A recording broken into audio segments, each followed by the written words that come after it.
This is the brand new Insta360 1RS, and I think they've done it. Hey everybody, Ryan here from the Loam Ranger channel, and as you know, this channel is based around mountain biking, which means that my entire career and how I put food on my family's table relies pretty heavily on action cameras. And I really try and get the most out of all the action cameras that I use. And so when a new one comes out, I dig right into it and I look for some very specific things. So this video is sponsored by Insta360. And what does that mean? That means I'm going to show you the new features of the camera. I'm gonna go out and do some dumb stuff with it to try and really use it to its fullest and the way that I use these cameras, and then show you the results. And I also think it's good to make a note that the viewers and this channel are worth way more than any brand partnership ever, and so my thoughts will always be my own, but yeah, just so you know. And at the exact same time, we should be launching a non-sponsored full review and comparison over on Run the Jewels, our other channel. So you can go and check that video out on the little card that'll pop up or in the description below. Okay, onto the camera.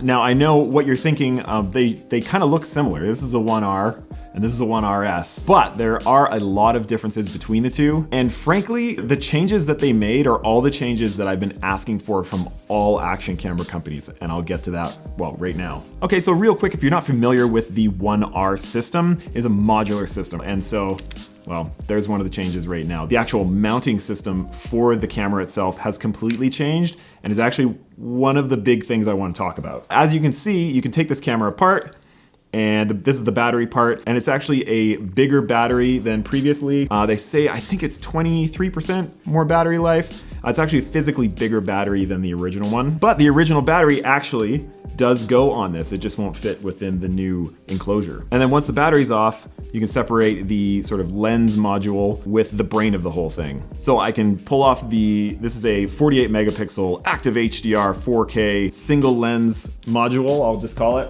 Or you can just snap on the 360 module, just like so, put the battery back on, now you have a 360 camera. So that's what's really, really cool and unique about the Insta360 1R and now 1RS systems. The sensor on the main 4K single lens module is now a 1/2 inch sensor, they're calling it. So substantially bigger than the original one that was in the 1R, and also bigger than pretty much like most other sensors from any other action camera manufacturer. But here's the thing, ever since this whole digital stabilization thing came around in the action camera world, they've all basically kept using the same tiny size sensor, and then now because of digital stabilization, they had to crop way in on that in order to have enough room for that digital stabilization to do its work. And that's meant, well, crappy image quality.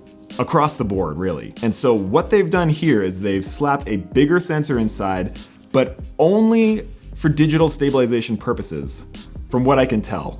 And I've found through testing that it doesn't matter what digital stabilization setting you set it at, whether it's like low, medium, or high, the crop factor doesn't change. And so you always have all this extra space, all this extra sensor to use for that digital stabilization.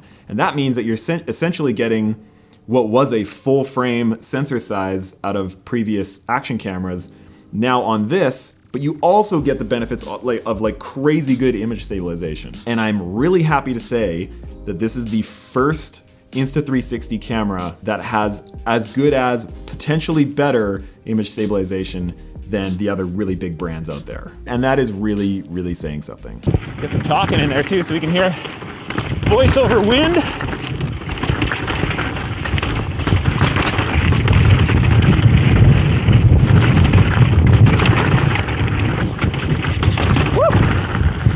Fit. Oh yeah. Nice. The other thing with this lens mod in particular is that it has a thing called active HDR. And it's not actually putting out an HDR file. What it's doing is it's kind of using some computational videography to keep the highlights and the shadows in check when it's a really, really high contrast situation. The 360 module is exactly the same, like 5.7K 360 module as the 1R, which has always done a great job, so they didn't really need to update that. But this new case, I guess, I don't know if you'd call it a case, a new mounting system, I guess, is a big deal. Like, one, it's way easier to access and get into. Like now you can just pop the door open, it's spring loaded, which is really nice, pull the camera out, and away you go. You can make your battery swap or lens mod swap, whatever you want to do. What's really, really cool about this mounting setup is that finally an action camera company is tackling the wind problem in the right way. Up until now, every single action camera company has just tried to use a combination of different microphones and digitally manipulating the sound to try and get rid of wind noise. It's never worked. It's always sounded bad. You just need like a little wind muffler over top, a little wind muffy thing over top of at least one of the microphones. It's the only way to do it, which is what I have done with all of my action cameras. But in order to do that, you've got this big fluffy thing on your camera, it gets in the way, and when it gets wet, it sucks. It's just not a great situation. So what Insta360 has done is actually, for the top microphone, there's the top microphone hole, and underneath, you can see a little bit of foam in there, some wind foam, and they say it's windproof. It's not windproof, but it does a great job, and I put it through absolute hell on the ride we went up and did. This is without the wind cover. See how that sounds? There we go. How's that?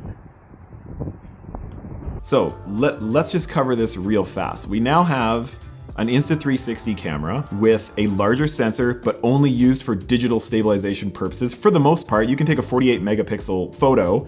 You don't get 48 megapixel video because it's not using all those pixels. But for the most part, that bigger sensor is just used for really great digital stabilization. You can switch over to a 360 camera module anytime you want and get crazy angles like I'm gonna show you. And they've tackled the wind problem. Okay, now remember when I said I was gonna go up and do something stupid with this camera? Well, I definitely did. We went up backwards up a trail called Razor's Edge. It's a double black mountain bike trail, super sketchy. One of the hardest trails in the area for sure. It is also always incredibly windy. There is a channel of wind that flies over the Rocky Mountains and straight over onto the prairies of Alberta, Canada. 70, 80K winds, basically all the time. My bike almost blew out of my hands at one point when I picked it up and I was gonna move it over this way. It just like flew sideways on me. That's how windy it was. So this is a part where you really don't want to screw up. If you blow that corner, you fall onto the highway. I don't know if you can see that. Highway, cliff, highway, cliff. I wanted to try a pole setup from actually when I first got this camera, the Insta360 1R, a few years back. I set up a pole mount off of a backpack and it lasted about 3 or 4 turns before the whole thing broke. But now I have a new and improved version. I took the 360 mod, put it onto the body, and well, look at this.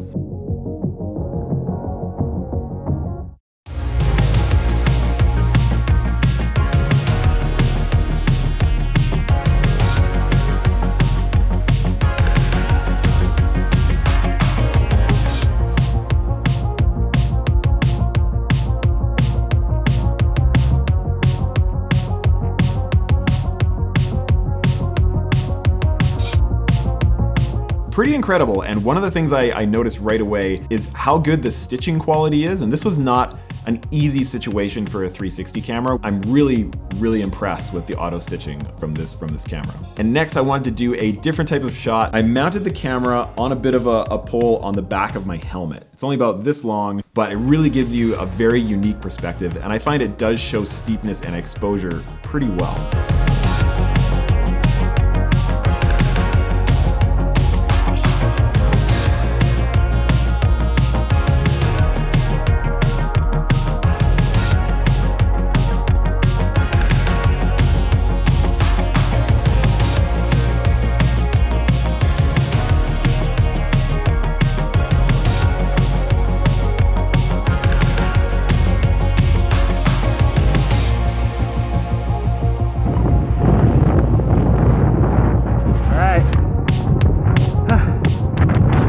The moment of truth part. It's one of the steepest sections and highest consequence.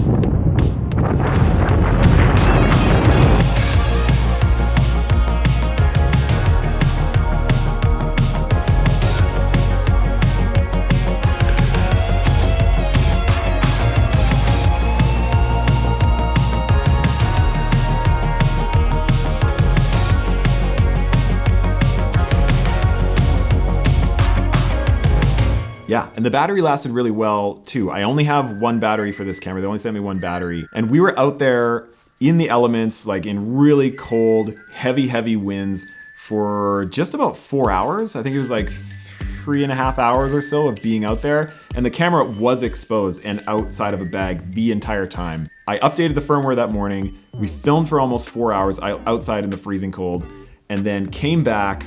It sat overnight. I updated firmware again today, and the battery's still at 45%. So that's pretty good.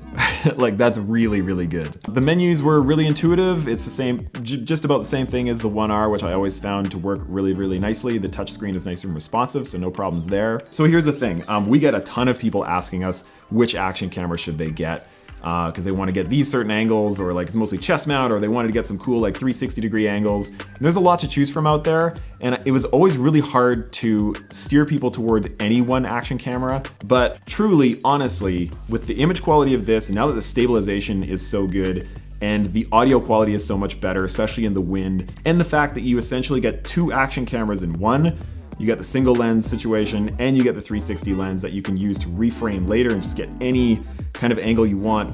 This is all in one purchase. So I truly can recommend this camera to just about everybody. Yeah, all I can say is go and check it out. There's a link in the description and in the pinned comment in the comment section. Let me know what you think about this camera. Go and check out the Run the Jewels video, which is also in the description for a full review and comparison to other action cameras. Well, that is about it for me today. I hope you enjoyed it. If you did like it, hit the like button, and we'll see you on the next one, everybody. Cheers.